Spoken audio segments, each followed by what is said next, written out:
अब ना छुपाऊंगा, सबको बताऊंगा, तुझको कसम से मैं जलील करूंगा। तू है घंटे का किंग, ओए मेरा दिल तेरा आशिक। मेरे घंटे का किंग बबरो बाबर आजम 16 स्कोर करके पिंडी में अपनी विकेट एल के ऊपर चढ़ा के चला गया। मेरे घंटे का किंग, मेरे घंटे का किंग, मेरे घंटे का किंग। आजम एज यूजुअल पूरी तरह से फ्लॉप, 2 कौड़ी की बैटिंग और हो कुछ नहीं पाया भाई। बर्बाद होके गए बाबर आजम, ये तो आपको क्लियर दिख रहा है भाई। और वो जी बाबर आजम आज जो है ना अनलकी तरीके से आउट हुआ है। वो बैड लक, ये लक, वो लक, ये कुछ बाबर आजम के फैंस ना सोशल मीडिया के ऊपर भाई साहब वो धरना दे के बैठ गए हैं, रोना धोना शुरू है। वो जी बैड लक, ओ नो, पीछे सैड सॉन्ग लगे हुए हैं। भाई ये बंद कर दो रोना धोना, इसको अनलकी तरीका बोलते हैं। सीधा कैश तो हुआ है भाई। दूसरा, बाबर आजम के सब पर कहते हैं कि बहुत बड़ा बैट्समैन है। मुझे ये बताएं रोटेशन ऑफ द स्ट्राइक का है। वो कहते हैं जी विराट कोहली हमारे फेवरेट हैं, तो विराट कोहली 25 रन करता है, उसमें 15 सिंगल होते हैं, 2 चौके होते हैं।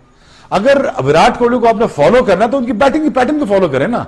तो बाबर आजम कहते हैं मेरे आइडियल वो हैं, खेलते हैं वो किसी और तरीके से हैं।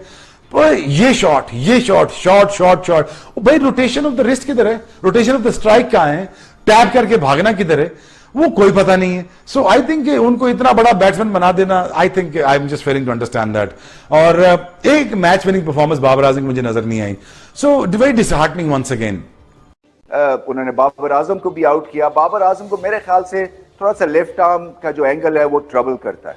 सो इनको किसी ना किसी तरह से अपनी गेम इंप्रूव करनी है। कोशिश की उन्होंने निकल के खेलने की, तो थोड़ी सी आपको टेक्निकल यहाँ पे एडजस्टमेंट करनी है। स्वीप शॉट खेलने की भी जरूरत है, मैं समझता हूँ। हालांकि इनके पास और भी बहुत सी शॉट्स हैं, मगर अगेंस्ट लेफ्ट आर्म क्योंकि आप सीधा उसका एंगल भी अगर नहीं पड़ रहे और स्पिन जब गेंद हो रहा है उसके लिए भी आप पूरी तरह से तैयार नहीं है, तो इसका मतलब यह है कि आपको मसले मसाइल है। और इसको मानना बुरी बात नहीं है। इंट्रोस्पेक्शन बल्लेबाज हर वक्त करते हैं और आपको उसका हल ढूंढना है। जो ग्रेट प्लेयर्स होते हैं वो जल्दी हल ढूंढ लेते हैं।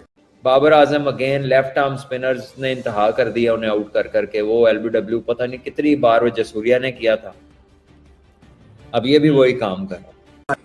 मतलब साउथ अफ्रीका के भाई प्लेयर वो कैच ना पकड़ते, वो सोने आए हैं ग्राउंड में। अजीब बैड लक, ये लक, पीछे भाई वो रोने वाले गाने लगे हुए हैं। वो जैसे भाई क्या नाम है, कोई वर्ल्ड कप हम लोग हार गए हो। अजीब है यार। यार बाबर आजम के ऊपर बात करो कि यार क्या कर रहा है भाई तू। नहीं, वो जी अनलकी तरीके से आउट हुआ है, पिछले 3 साल से अनलकी तरीके से आउट हो रहा है। अजीब रोना धोना है। बैटिंग करता है इस विकेट के ऊपर, ठीक है, तो बाबर आजम ना स्वीप शॉट्स खेलता है, ना Babar Azam down the wicket निकल के खेलता है। डाउन द विकेट निकल का मतलब ये नहीं कि छक्के मारो। तो बाबर आजम तो हावी करता है अपने आप को, बॉलर्स को अपने ऊपर हावी करता है, क्योंकि ना वो स्वीप शॉट्स खेलता है, ना वो रिवर्स शॉट्स खेलता है, ना वो डाउन द विकेट निकलता है।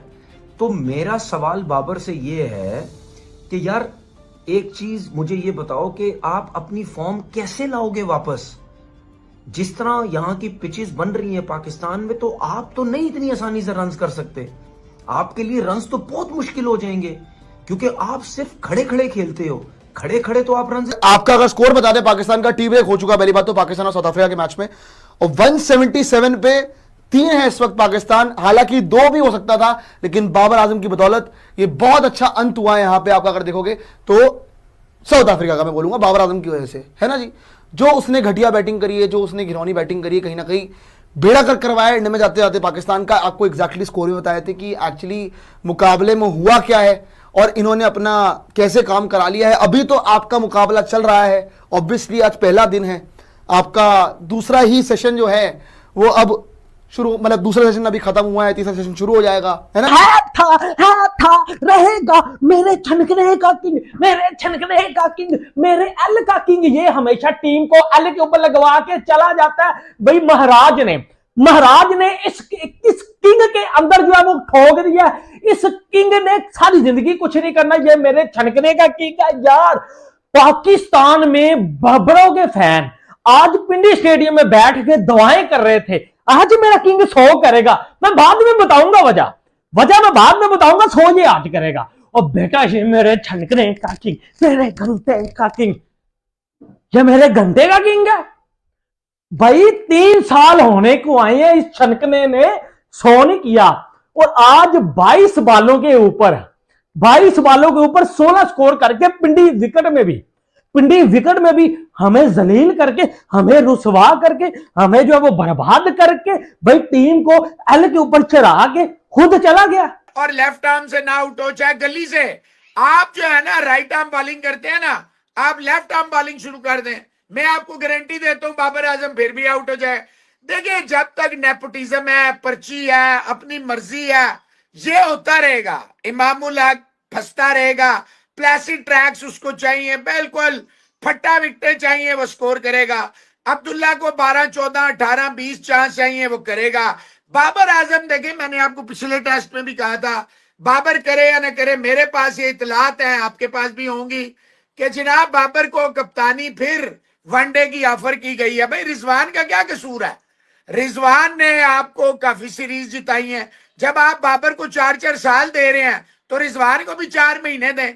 या आप ये कहेंगे आपने फैसला किया कराची वालों को, चाहे शान मसूद जितना भी कप्तान प्रलाप हो, कराची वालों के पास टेस्ट रहेगा, इधर जितना भी आगा सलमान की जगह ना बने, T20 उसके पास रहेगी, पंजाब आ गया, केपी के पास जो है आपने नहीं छोड़ना, ये गलत है। देखें, you need to come up with a clear plan. Anyways coming back, देखिए मैंने आपको पिछले टेस्ट मैच में कहा था बाबर आजम पे ये असूल लागू नहीं होता। इमाम ने एक इनिंग में स्कोर कर लिया, it is more than enough. Abdullah एक आध इनिंग में स्कोर करेगा। देखिए स्कोर कार्ड जो होता है ना, मोहसिन नकवी साहब के पास इतना टाइम भी नहीं होता कि उन्हें पता हो पानी कब पिया था, शेव कब की थी, कपड़े कब चेंज किए थे। सच कह रहा हूं, मैंने he is a busy man honestly. वो देखेंगे अब्दुल्ला शफीक 57, देखे ना प्रेजेंट करने का एक तरीका है ना मोहसिन साहब, प्रेजेंट किया जाएगा 57 run by Abdullah Shafique, what a brilliant knock, 111 run की पार्टनरशिप, वो sensational, mind boggling, mind blowing, what a fantastic partnership by the captain and the top opener of Pakistan. अब शान मसूद देखें, टेक्निकली शान मसूद फ्लॉलेस खेल रहा है, मजे से खेल रहा है। मुसीबत यह है कि उसके साथ में सारे फ्लॉप खेल रहे हैं। बाबर आजम देखें, पिछले टेस्ट मैच में 42 पे ही वाज लुकिंग, इन्हें जिसे कहते हैं ना, इन्हें मूड या इन्हें some kind of a form rediscovered. लेकिन देखिए फिर कुदरत का कानून है, बारिश आता है फिर ज्यादा पानी आता है, तो फिर ज्यादा पानी जब आता है तो आप भीग जाता है, तो भीग गए। बाबर आजम जो है, मैं अगर पाकिस्तान क्रिकेट बोर्ड का चेयरमैन होता, अल्लाह ना करे, तो मैं बाबर को, शाहीन वगैरह को, ठीक है शाहीन ने 4 आउट किए हैं, I would have not taken them back until unless they are 100% committed to Pakistan cricket, to their careers. अच्छा देखिए Babar Azam, I am very sorry, इतने चांस आपने बाबर आजम को दिए हैं, अगर ये चांस आप हुरैरा को दे देते, किसी यंगस्टर को दे देते, तो आज पाकिस्तान छोड़ के लोग जो है ना जाके अमेरिका और कनाडा और यूएई में ना क्रिकेट खेलते। पे आपको बता दें जी, मात्र 16 रन बनाए 22 गेंदों पे, आके अपने 3 चौके दिखाए और 3 चौके दिखा के पता नहीं किस पे एहसान करके गए हैं, है ना जी। फिर से आपको बताए थे कि टी ब्रेक जो है वो हो चुका है, ओके जी, सेकंड सेशन भी समाप्त हो चुका है।